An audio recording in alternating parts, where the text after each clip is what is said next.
Craftsman Days are here at Lowe's with big savings on the tools you need. Save $100 on the Craftsman V20 6-tool power tool combo kit, now at $199. No matter what the project is, Craftsman's high-quality, high-performance products empower you to build on. Stop by your nearest Lowe's store and check out the full line of Craftsman tools today. Valid through 6/18 while supplies last. Selection varies by location. Not only should Walters be your spot before and after every Nats game, but also Walters is an avenue for cheaper Nats tickets. When buying tickets to Nationals Park through the rest of the season, enter promo code WALTERS for 30% off. Outfield shades right. Duarte fires home. Swing a blast to left field for Call. Way back Benson to the track, to the wall. It's long gone. Nationals back in front 3-2. Alex Call puts one 4 rows deep over the Reds bullpen in section 102. The kick and the pitch. Swinging a line drive to right. A base hit. That will score Benson from third, and the Reds have tied the game again at 3-3. The pitch from Harvey is blasted to left field. Back Dickerson to the warning track. He's at the wall, and it is gone. First pitch in the 10th inning, a 2-run homer, and it's 5-3 Cincinnati. Senzel saves the game in the bottom of the 9th and puts them ahead in the top of the 10th with his 7th home run of the season. And welcome to Nats Chat for Friday, July 7th, 2023, along with MASNsports.com Nationals insider Mark Zuckerman. I'm Al Galdi, host of the Al Galdi podcast. If there's such a thing as a 4-game series that felt like a 10-game losing streak, this just concluded 4-game series for the Nats against the Cincinnati Reds at Nationals Park. Is it? The Nats, off that terrific 6-3 road trip, swept by the Reds in 4 games. A 5-4 10-inning loss on Thursday in a game in which the Nats blew a 3-2 8th-inning lead, and a game that was plagued by a rain delay of 1 hour and 43 minutes. Nats now 34-53, second worst record in the National League, 21-22 on the road versus just 13-31 at home. The Nats have lost 14 of their last 15 home games. The Reds have won 20 of their last 24 games, now are 49-39. You know, Mark, the Nats in this rebuild facing a team like the Reds, you look at the Reds, and to me, it's like you can't help but see what you hope for the Nats to be. The Reds are this promising young team, a number of good young hitters having this surprisingly successful season. Hopefully, sooner rather than later, the Nats are there, but they obviously are not there yet. I think the emotion today, Al, is jealousy. How many Nationals fans, how many, to be honest, Nationals employees are wishing that they were in the position that the Reds are in right now. Now, there's been going on a little bit longer. They obviously went through some very lean years there. They didn't win a World Series 4 years ago to have that to cling to. But boy, it is all coming together for them right now. And in a way that you just hope somehow proves to be the same for the Nationals. But as we know, there are no guarantees that it's going to work out the same way. And it was striking. I mean, the difference right now between these two teams is vast. It felt like they were playing the best team in baseball, and it felt like the Nationals are the worst team in baseball. And they're not. They're maybe closer to that than we wanted them to be. But boy, it never, even when they would hold a lead, it just did not feel like they were ever comfortable. It felt like the Reds were always one base runner away from turning the game back in their favor. You know, you think about the Nats' struggles these last few years, and even in times in which things maybe haven't been that bad, what's the longest Nats winning streak since the start of the 2020 season? You know, I don't know it offhand, but I know it's not that long.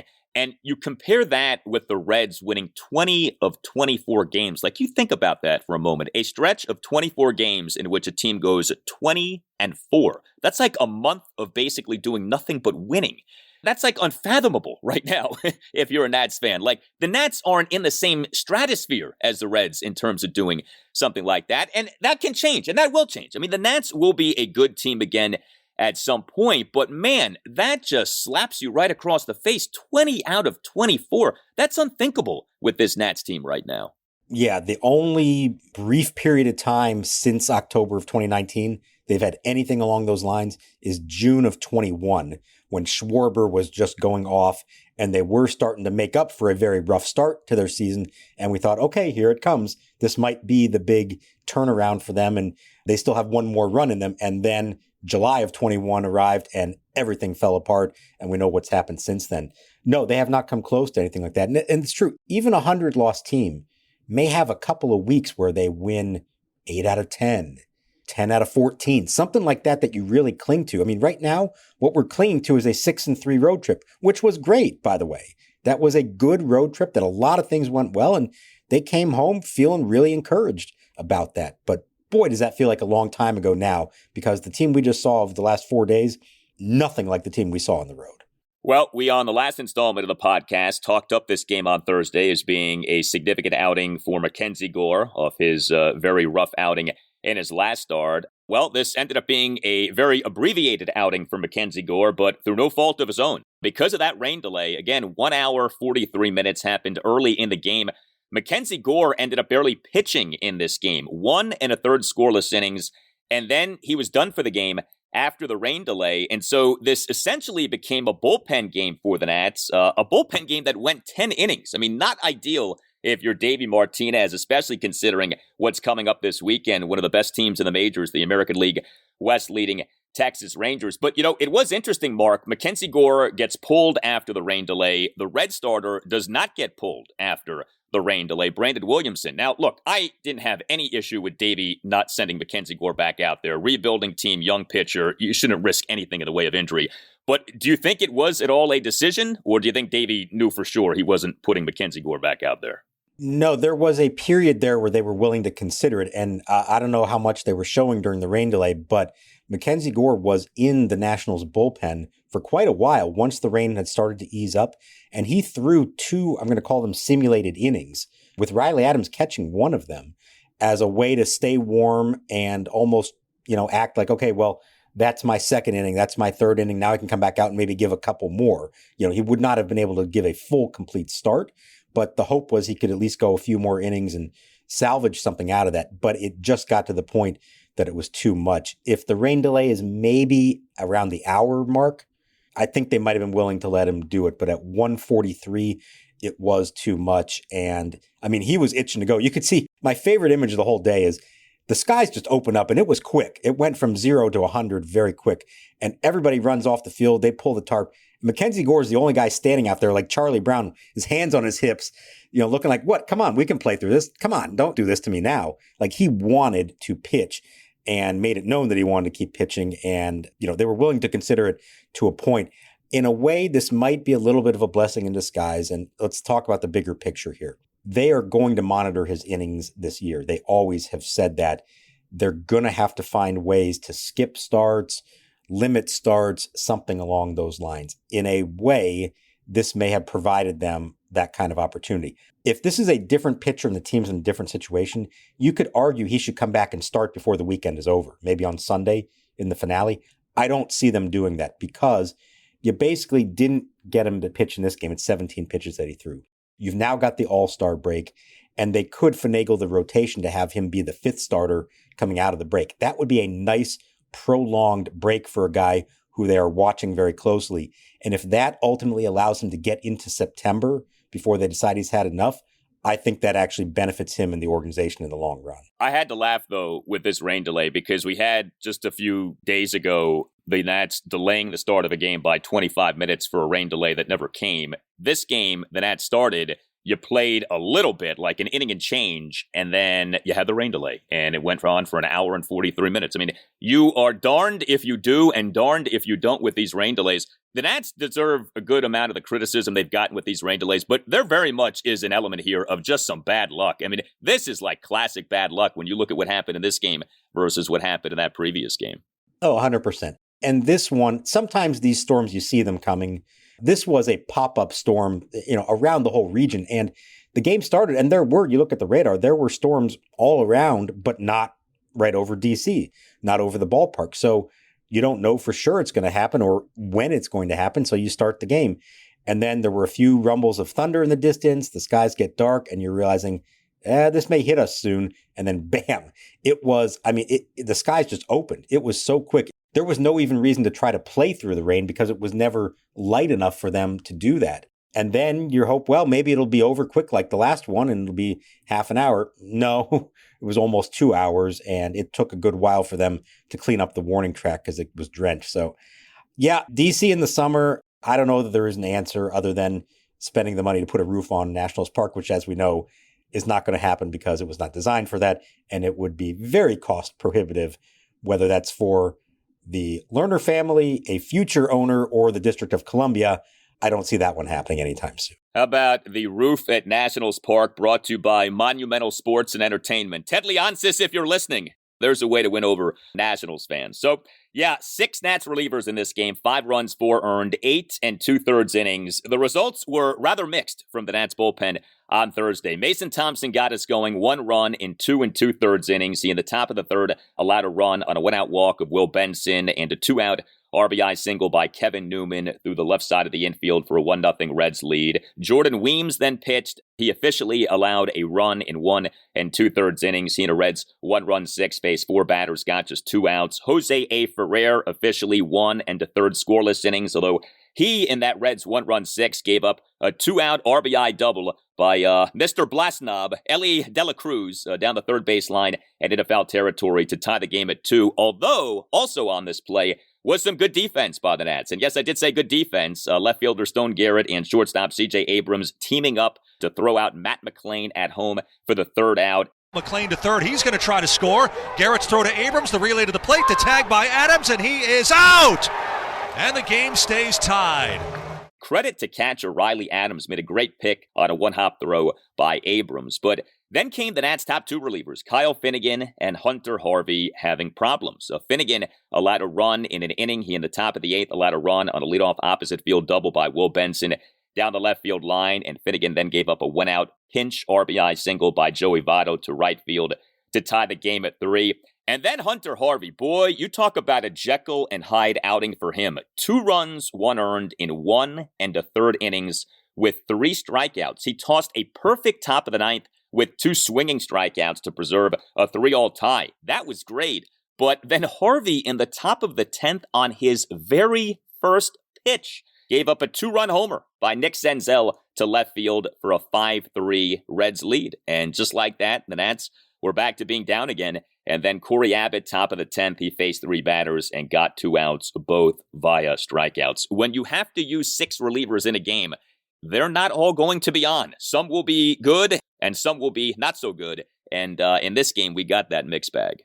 Yeah, they're not all going to be good, but also you're going to have to ask guys to go multiple innings, and to ask them to be good for multiple innings is often a tough ask, especially for someone like Hunter Harvey, who I know he has done it on occasion, but that hasn't really been the norm here lately. He dominated the 9th. He looked great in the 9th inning, and 15 pitches. In a perfect world, you don't even have to think about bringing him back for the 10th. The problem is you've already used up 4 other guys. You have a few others who are not available in the bullpen because of how much they had thrown the night before. Corey Abbott's the only remaining arm, and you have to save him for whatever may come next. So I don't fault the decision to put him back out there for the 10th, but that's not a spot that he would typically be used like that, all things being equal. Now, he still grooved a first pitch fastball that was hammered to left field, and I do think when we've seen Hunter Harvey struggle, it has very often been the home run and usually off a fastball right over the plate. He's got great stuff, but that doesn't mean that he doesn't have to locate it. He does still need to hit his spots. You can't just put a fastball at 98, 99 miles an hour on a platter. There are big league hitters who are going to hit that ball a long way, and that's what happens here. So that was frustrating for everybody, obviously, but you wish it didn't have to come to a point where Davey really didn't have a choice but to put Hunter Harvey out there for a second inning of relief. We are, of course, headed for the All-Star break, and we know that everyone's about to get some rest. But, until then, there are games that are being played. This is a week in which the Nats do not have a scheduled off day.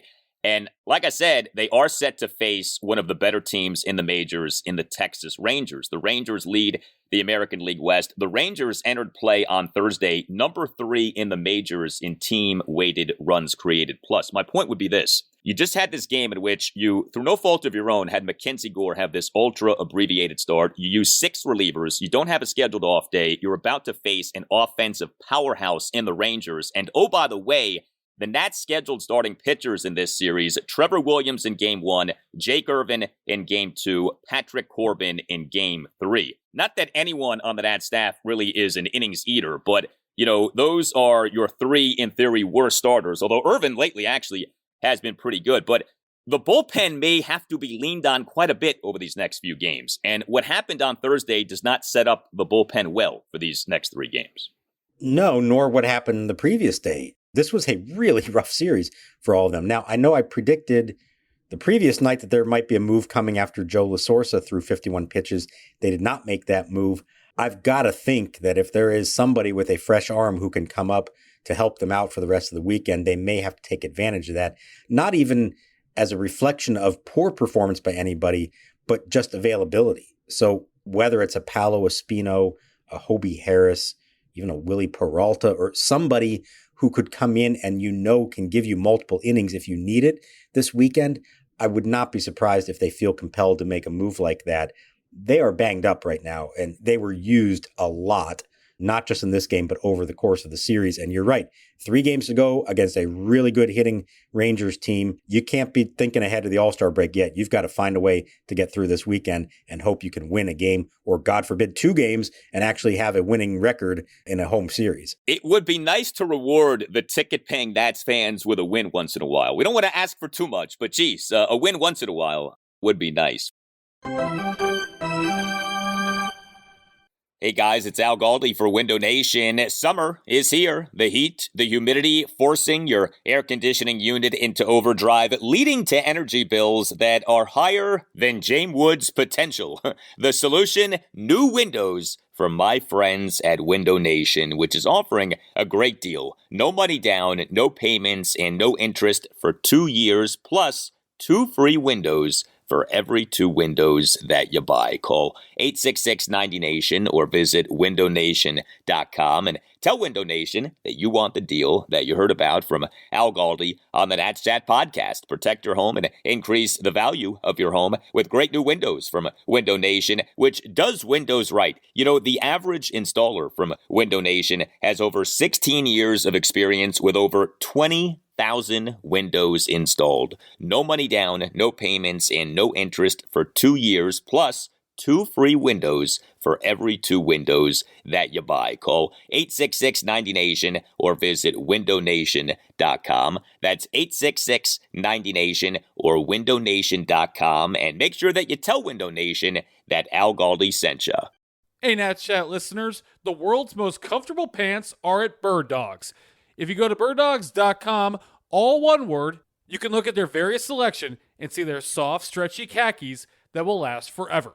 Bird Dogs fit better than regular shorts. They're made of a stiff, restricting cotton, and I believe it based upon customer reviews. Go to birddogs.com/pool and enter promo code POOL for a free Yeti-style tumbler with your order.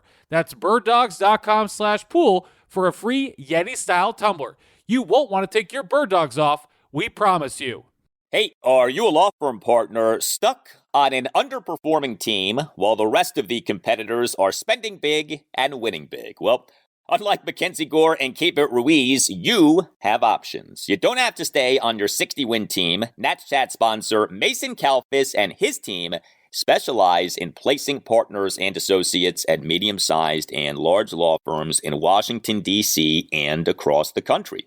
Mason Kalfis has recruiters in 6 states and has placed lawyers in more than half of the 100 largest law firms in the United States. While you may be reading doom and gloom from the legal press, many practices are red hot: antitrust, IP litigation, white-collar litigation, finance and direct lending, and healthcare. Because you are not under a CBA or team control for 6 years. In fact, staying at a firm too long is often a recipe for being underpaid. Explore your options today with Mason Kalfis. Call Mason today at 202-486-3535. That number again, 202-486-3535. Hey, Nats Chat Podcast, Tim Shover's here to tell you about the Game Time app. My wife is a big concert fan and I'm a bit of a newbie and don't know where to begin in terms of how to get concert tickets. Then I remembered about Game Time, the best place for last-minute ticket deals. Plenty of options on there, such as Luke Bryan, Trey Anastasio, and Chris Stapleton up in Baltimore. The options are endless. Game Time is the fastest and easiest way to buy tickets for all the sports, music, comedy, and theater near you. It's the fastest growing ticketing app in the country for a reason. Get images of your seat before you buy so you will know exactly what to expect when you arrive. Snag the tickets without the stress with Game Time. Download the Game Time app, create an account, and use code NATSCHAT for $20 off your first purchase. Terms apply. Again, create an account and redeem code NATSCHAT for $20 off. Download Game Time today. Last minute tickets, lowest price, guaranteed. Here's the set. And now the pitch. Swinging a ground ball toward the hole. It's through, a base hit into left field. Abrams has scored. Rounding third, breaking for the plate is called. The throw is not in time. He slides across with run number 2 on a single through the left side for Lane Thomas. And the Nationals have taken the lead here with 2 out of the bottom of the 5th inning. It's now the Nationals 2 and the Reds 1. What a turn of events here. The Nats offense in this series just did not keep pace with the Reds offense, that's for sure. The Nats in this 5-4-10 inning loss on Thursday, just 4 runs, just 8 hits, just 2 walks, just 2 for 11 with runners in scoring position. 3 guys did well. We'll get to them momentarily. Lane Thomas, Alex Call, and Riley Adams. But Keibert Ruiz in this game, he was the Nats starting designated hitter and number 5 batter. He went 0 for 5 with 2 strikeouts. We know that Keibert this season has hit into a lot of bad luck. I feel like you're required by law to say that anytime you talk about this guy this season. But look, you should make mention of that because his basic offensive numbers aren't telling the entire story. That said, man, his basic offensive numbers are really rough. Keibert Ruiz now for this season has a batting average of just .225 and on base percentage of just .279 and a slugging percentage of just .360. Internally, how do you think the Nats would evaluate Keibert Ruiz offensively? Obviously, you acknowledge some of the bad luck, but what do you think the internal thinking is on where he's at as a batter? I think they honestly look at the bad luck above all else. I don't think they believe that he should be having a great season offensively, but I think they believe he should be having at least an average season offensively, and all those hard hits that aren't turning into hits are maybe costing him. Now, I think they also know there are things with his approach that he can do differently. He swings a lot, like you mentioned the on-base percentage. He does not draw walks. There's maybe a way to try to get him to improve at that. But I honestly think that deep down, they are more concerned with or wanting to see improvement on the defensive side of the game, pitch framing in particular, than anything offensively. Now, the reason he was in the lineup as a DH for this one is that Davey felt like he has had more success hitting right-handed, which he has. The numbers are much better from the right side of the plate. So they're facing a lefty in this game, although it turned out it was only for 3 innings because of the rain situation. So that's why he wanted him in there as the DH in this game. But I do wonder, and I'll be interested to see over the second half of the year, if Riley Adams continues to hit, and he has continued to hit when given the opportunity, if we might see him just get more starts and give Ruiz more of a break, and maybe having 2 days a week off instead of just 1, and true days off, not DHing those games, if that might ultimately be good for him. It's worth a try, right? If he's having bad luck, if he is not hitting the way that you think he probably can and should, give him a couple extra days off and see if that does make a difference. Here's something else, too, with Riley Adams. And this was a thing 2 years ago, and I feel like it just got completely abandoned. What about him getting some games at first base? Is that just not an option anymore? We, in this game, had Joey Meneses as the Nats starting first baseman for, believe it or not, the first time since April 27th. Meneses had not started a game at first base since April 27th. He was actually the Nats' number 3 batter in this game, but he had another rough game offensively, 0 for 3. With a couple of strikeouts. And, with Riley Adams in this game, it was another productive game for him. Starting catcher, number 7 batter, 3 for 4 with 2 doubles and a single. Riley Adams now this season, in yes, limited playing time, just 79 plate appearances, OPS of 881. Is him playing first base just completely off the table, or is that still a possibility? I don't see him taking a lot of ground balls over there anymore the way that he used to on a pretty much daily basis when they were considering that possibility. I'm guessing that the Dom Smith, Joey Meneses situation has made them believe they don't really need that they have Joey to play first base, and he barely has played first base. So I would think that maybe the way to go there is give Joey some more starts at first, and you could even DH Riley Adams on the days that Keibert Ruiz is catching. There is a willingness to use both guys. Now, it almost cost them before this game was over, where they were in a spot where Riley Adams on second base, and they probably needed to pinch run for him. Now, the reason they didn't was because Michael Chavis was sick and was sent home, so they were down a guy on the bench. So I think that had more to do with it than anything. But as a manager, you're always going to be hesitant to do anything to remove one of your two catchers when they're both in the lineup. So that is the risk of DHing one of them.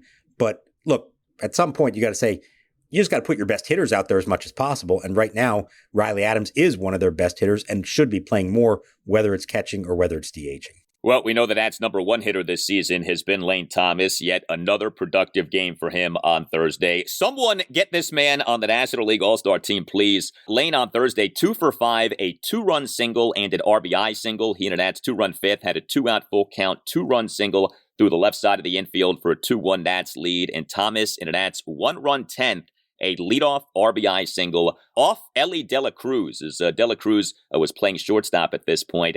And that cut the Nats deficit to 5-4. Your Lane Thomas team-leading OPS for this season now is at 858. What a job he's doing as a batter. And then Alex Call in this game. How about this guy? Just his second game back from AAA Rochester. He was the Nats starting center fielder, number 9 batter, 1 for 2 with a solo homer, 2 walks, and a stolen base. It was nice to see the Nats generate some stolen bases in this game, so I want to give the Nats credit for that. But Alex Call in a Nats 1-run 7th, a clutch homer, a tie-breaking 1-out solo homer on a bomb to left field for a 3-2 Nats lead. 428 feet per StatCast. What got into this guy in Rochester? And then Call also had 2 walks in this game. Bottom of the third, a 1-out 10-pitch walk. And Call in that Nats 2-run fifth, a 2-out walk. And he had to steal a second base on a big double steal that also featured C.J. Abrams stealing third base on a tremendous slide around the tag. But geez, Alex Call, very good game for him at the plate. I thought he was going to be the story of the game after he hit the home run. And, hey, give him a lead. Now you got Finnegan and Harvey, and unfortunately that didn't work out. But yeah, props to Alex Call, who I'm sure he's feeling internally now that he's back up here. Hey, I got to make an immediate impression and show them that I deserve to be here and still be the everyday center fielder. Now, that can backfire at times, but good on him for coming through. That 10-pitch walk was a fantastic at-bat. And I want to talk about the double steal. That was a risky move with 2 outs and runners on first and second. And Abrams was picked off. Now a pickoff play on its second, and the runner breaks for third. India the throw there. He left too soon. The pitcher throws to second, and then he still beats the throw, or he didn't beat the throw, but he beat the tag with a nice slide on his part, as the replay showed. Now, Davey said that he felt like that was worth the risk because of how much trouble they've had scoring runs. You have to press the envelope right now with this team. And so it was a gamble. If he's out, we're probably calling it a terrible decision to try for it. But sometimes you just got to go for broke. It worked, thanks in part then to Lane Thomas's clutch hit right after that. But that was kind of a big moment and a dangerous moment, but it shows you the state of things right now, that they feel like they have to take that kind of a gamble on a double steal with 2 outs. That's their only way they're going to score runs. Well, it was nice from an emotional standpoint to see the Nats get some stolen bases in this game off what we saw over the first 3 games of this series. The Nats on Thursday, 4 for 4 on stolen bases. The Reds, a mere 1 for 1. So, ha. Take that, Cincinnati. Jeimer Candelario, boy, a rough last 2 days for him physically. He, in that loss on Wednesday night, hurt his left thumb, and then he in this game on Thursday took a wicked hit by pitch. And he's hit by the pitch. Candelario's nailed with it in the leg. He goes hobbling to the third base side of home plate after getting hit in the knee. Ended up leaving the game for a pinch runner in Luis Garcia. Do we have any idea on how Candelario is doing? I saw him in the clubhouse afterwards. It wasn't iced up or wrapped up, so that's maybe a good sign. But boy, that looked like it hurt. I could feel that all the way up in the press box, taking one off the knee like that. And he was down in a heap. He has been taking a beating here. And you'd love to get him through the weekend and keep him out there because he's one of your more productive hitters, but he may need a day or 2 or even the whole weekend. We'll see. I could see him showing up on Friday with a much more swollen knee than it was in the immediate aftermath of it. But just looking at him in the clubhouse afterwards, it didn't seem like it was anything that was still affecting him. All right, so like we said, next up, 3-game series against the AL West leading Texas Rangers at Nationals Park. Game 1 Friday night, 7:05. Trevor Williams will be the Nats starting pitcher. Game 2 Saturday afternoon, 4:05. Jake Irvin will be the Nats starting pitcher. And Game 3 Sunday afternoon, 12:05. Patrick Corbin will be the Nats starting pitcher. You're in that Nats clubhouse basically every day, save for the 6-3 road trip. This has been a rough last month plus for this team. A lot of losses. Do you get the sense that guys are down, that things are kind of teetering here a little bit, or do you more or less still get a pretty good vibe from these guys when you're in that clubhouse? I feel like a couple of games in this series, they were pretty down. The blowout losses, the ugly ones. This one, less so. Because I think they all acknowledge, like, this is a weird game. The moment that the tarp came out in the second inning, it's almost like everybody has to acknowledge, okay, this is not going to be a conventional game. We hope we win it, but God, we're going to have to get a little crazy in what we do. I mean, this game was ridiculous. We talked about everything the Nats did. The Cincinnati Reds, the 9 players they had starting the game, not one of them finished the game at the same position. You had Spencer Steer play during the course of this game, left field, then first base, then third base, then first base. You had Nick Senzel play center field, then right field, then third base. They gave up their DH and officially had their pitcher hitting, although the spot didn't come up in the end. Everybody was bouncing around all over the place. They had 3 different catchers during the course of the game. So this was just going to be a weird game all along. And I think the Nationals felt like in the end, well, shrug your shoulders. So what? I think the other games hurt them a little bit more. Now, in the bigger picture, I do still feel like it's a fairly optimistic group. I think they reluctantly understand that there are growing pains and that they are still in a rebuild and they are not where the Reds are right now. It's probably easier for the young guys who are going to be a part of that in the long term to accept it. I'm sure some of the others who are maybe placeholders who don't have a long-term future here are frustrated by it and wish they were winning more games. But I don't sense a lot of the, demoralizing vibe. I certainly don't sense the team turning on the manager, anything like that, which you always worry about when things go as bad as they seem to be. I guess it helps when they do go on the road and they play well and win like that. It can change things very quickly. But man, at home, this has been tough. Can only imagine what deep down they're thinking when they've lost 14 of their last 15 at home. I mean, most teams in the majors are better at home than on the road. That the Nats are 21-22 on the road versus 13-31 at home is just inexplicable. Like, whatever you want to say about the crowds at Nationals Park, the Nats from an attendance standpoint actually aren't doing that bad this season. Had some very healthy crowds over the July 4th weekend. Now, the crowd on Thursday was not good, about 10,000 and change, but it's not like you're playing at, the Miami Marlins home ballpark or the Oakland A's home ballpark. Like, you are still getting decent crowds at Nationals Park, and to be 13-31 at Nats Park really is inexcusable. So hopefully, if nothing else, that changes as this season goes on. You can only hope so. And I don't have a good reason for it. I don't think they have a good reason for it. It's not a lack of energy in the ballpark. It's nothing along those lines. They just, for whatever reason, do not play good baseball. Again, it's not just the wins and the losses. It's the quality of baseball. They're not playing good baseball at home, and yet they are on the road. Maybe being on the road, sometimes you're getting up for games against good teams and louder crowds. Maybe there is something, or this idea of like, hey, we're going to play the underdog role here and the spoiler role. I mean, I think they took some pride in what they did to the Padres, a team that believes it should be better and isn't, what they did to the Mariners, kind of a similar situation, and even the Phillies to some extent. Maybe they do feel something like that, but it is weird how they cannot sustain that when they come back home. And, 10,064 at this game. It was a hot, muggy, ultimately rainy, long matinee on a Thursday in July. I applaud the fans who stuck it out for this one. It has not been easy. It can't be easy to keep feeling like you believe this team is going to play better and start winning in front of your own eyes, and just to have not seen it happen, it's got to be frustrating for everyone. Yeah, and with the Nationals Park thing too, this goes back years. I mean, the Nats in the playoffs since the franchise came to D.C. have been much better on the road than at home. We all remember the 2019 World Series 4-0 on the road versus 0-3 at home. So I don't know. There's some weird juju at Nationals Park to where this team, whether it's a championship team or rebuilding team, doesn't seem to have a ton of success at Nationals Park.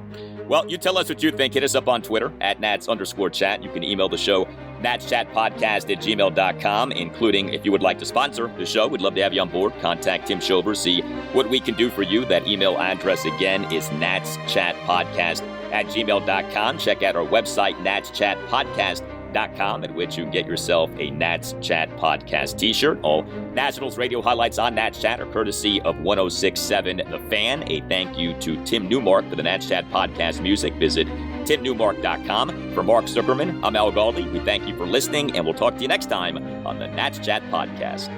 2-0, 1-0 Senators second inning. The 2-0 is hit high in the air to deep center. Wood is retreating, still going back out near the fence, jumps, and he makes the catch against the fence.